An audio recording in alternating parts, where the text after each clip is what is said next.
Oke Zoners, pada akhirnya drama itu usai. Teka-teki nasib Patrick Kluivert di kursi panas pelatih kepala Timnas Indonesia telah terjawab. Pada Kamis 16 Oktober 2025, PSSI resmi mengumumkan pengakhiran kerjasama dengan Kluivert dan tim kepelatihannya. Hanya bertahan 9 bulan dari kontrak 2 tahun. Sebuah langkah yang diambil lewat mekanisme mutual termination alias kesepakatan bersama. Keputusan ini datang tak lama setelah mimpi Piala Dunia 2026 resmi terkubur. Kekalahan beruntun yang menyakitkan di putaran keempat kualifikasi dari Arab Saudi dengan skor 2-3 dan Irak dengan skor 0-1 menjadi penutup pahit. Timnas Indonesia mengakhiri perjuangan di grup B tanpa satu pun poin. Dan seperti yang kita duga, badai kegagalan ini berakhir langsung menyapu bersih nama Patrick Kluivert. Pertanyaan besarnya kini bukan lagi dipertahankan atau didepak, melainkan apakah keputusan PSSI memecat Patrick Kluivert sudah tepat, cepat, dan bijaksana. Kluivert sempat menyatakan bertanggung jawab penuh dan meminta kita untuk percaya proses dengan keyakinan fondasi sudah dibangun. Namun PSSI dan publik tampaknya tidak punya waktu untuk proses yang tanpa hasil konkret. Mari kita lihat data kinerja sang legenda Belanda ini, yang justru menjadi dasar evaluasi PSSI. Sejak ditunjuk pada Januari 2025, Kluivert hanya mencatatkan 3 kemenangan, 1 hasil imbang, dan 4 kekalahan dari total 8 laga bersama skuad Garuda di semua ajang.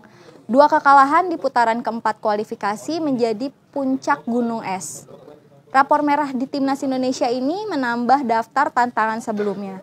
Ia juga memiliki catatan kurang memuaskan saat melatih Timnas Curaçao pada 2021 dan klub Turki Adana Demirspor pada 2023. Total, Kluivert hanya membukukan 12 kemenangan, 13 kekalahan, dan 9 hasil imbang dari 34 laga sepanjang karir kepelatihannya. Data ini menjadi indikasi kuat bahwa taktik open play tim kepelatihan yang pernah diklaim terbaik itu dinilai tidak berjalan. Di mata publik, Kluivert gagal memaksimalkan potensi pemain naturalisasi berkualitas yang sudah ada. Reaksi terhadap pemecatan Kluivert nyaris seragam, yakni mendukung.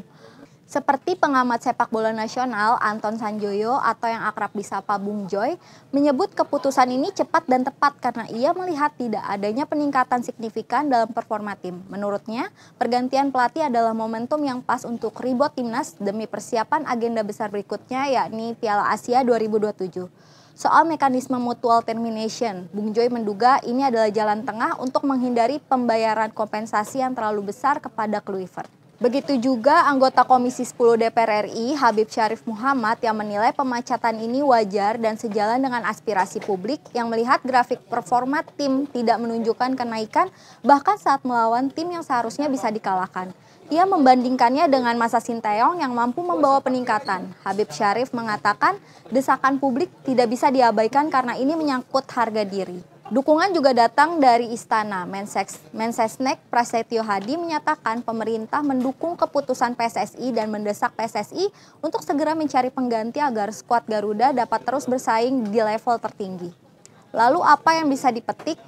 Keputusan PSSI ini mengakhiri dilema percaya proses atau didepak, yang sempat menjadi pembahasan sengit. PSSI telah memilih jalur depak.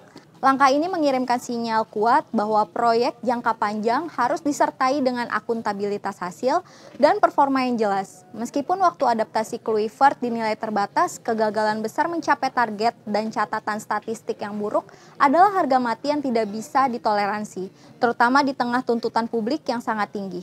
Indonesia ini adalah patah hati yang harus kita rangkul. Skuad Garuda harus segera bangkit, Piala AFF 2026 dan Piala Asia 2027 menanti. Kini tugas PSSI adalah yang paling penting mendesak, mencari pengganti yang tepat, itu harus dilakukan. Pengamat Malaysia, Kees Sundaresan, pernah menyatakan apakah bijak merombak proyek yang sudah berjalan dan apakah Patrick Kluivert sosok yang tepat dengan rekam jejak yang diperlukan dan pemahaman yang memadai terhadap sepak bola Asia? Kini pertanyaan itu dijawab dengan pemecatan.